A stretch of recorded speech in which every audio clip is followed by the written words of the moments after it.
Salut, c'est là-dessous le retour. Mon mari Michel veut m'amener en vacances au ski à la montagne. Étonné, je le regarde.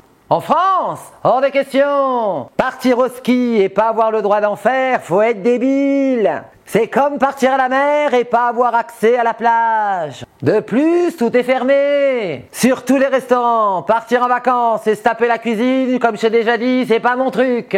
Il a téléphoné à nos amis qui ont un chalet à Saint-Moritz, en Suisse. Là-bas, y a pas de problème. Chez un petit couple d'homosexuels qui nous adorent. Au chômage technique, Covid tous les deux. Un cuisinier, un pâtissier, le rêve. Je me dis, pourquoi pas? Une nouvelle expérience, des nouvelles sensations. Allez, on décolle. Michel, t'as ferré la Smart? Je pars m'acheter en toute discrétion une combinaison de ski. Lunettes bonnet incognito. Decathlon se trouve juste en face d'Ikea. J'ai peur qu'ils me reconnaissent et m'interdisent l'entrée la prochaine fois pour avoir été infidèle. Arrivé chez nos amis. Non, pas eux. Oui, eux. Ils sont beaux, sympas et musclés, ce qui ne gâche rien. C'est simple, ils sont tellement beaux, c'est pareil qu'à Noël, quand tu passes devant une pâtisserie, devant des magnifiques bûches au chocolat, et que t'as du diabète, tu ne peux que baver devant. Tablette de chocolat et tout ce qui va avec. J'avais envie de me piquer l'insuline. J'avais beau rire à leurs blagues et leur faire du choubidou. En me disant qu'ils allaient me trouver sexy et mignonne. Normal, non? Pas du tout, ils me regardaient comme leur grande tante. Je suis pas si vieille que ça, je donne encore envie, non? C'est dingue, non? À rien y comprendre. Bon, il y a mon mari Michel, surtout très excité de me voir faire mon choubidou. Au bout de 35 ans de mariage et de vie commune, même en sortant de la douche, serviette glissante. La boutique a du mal à s'ouvrir, elle est en confinement. Le lendemain matin, 8h pétantes à la boutique. Le skinman me dit, quelle est votre pointure, madame là-dessous? Moi, un petit 42. L'avantage, c'est que pour nager, t'as pas besoin de palme. Le problème, ils n'avaient pas ma taille. Ils m'ont refilé des chaussures d'homme. Bon, je dis rien. Après, gros dilemme. Ski de fond ou ski de piste? Vous voulez bouffer de la poudreuse? Bizarre quand même cette question, non? Je repars avec des skis de piste paraboliques. J'ai rien compris, je voyais pas l'antenne. Je sors dehors avec tout mon attirail. Je quitte mes moonboots pour mes chaussures de ski. Et là, impossible de marcher avec. J'avais l'impression d'être handicapé. Michel me dit, marche comme sur des talons. Y a pas de talons, je sais quand même marcher avec des escarpins, non? Arrête de me prendre pour une débile moyenne. Je commence à avancer, et là, grand écart. Je me casse littéralement la gueule. Les gens riaient tellement, j'avais l'impression d'être à l'Olympia à un de mes spectacles. The show must go on. Je dompte les bêtes, direction les pistes. Arrivé devant un chemin tout enneigé, mon mari Michel me dit « Chantal, enfile tes skis, on ira plus vite !» Ce que je fis. Je mets le premier.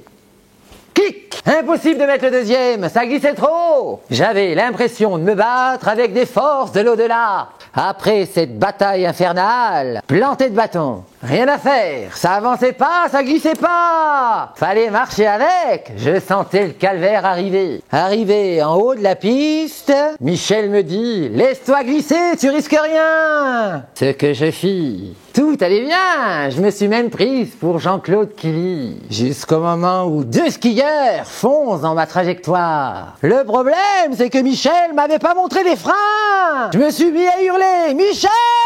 Michel !»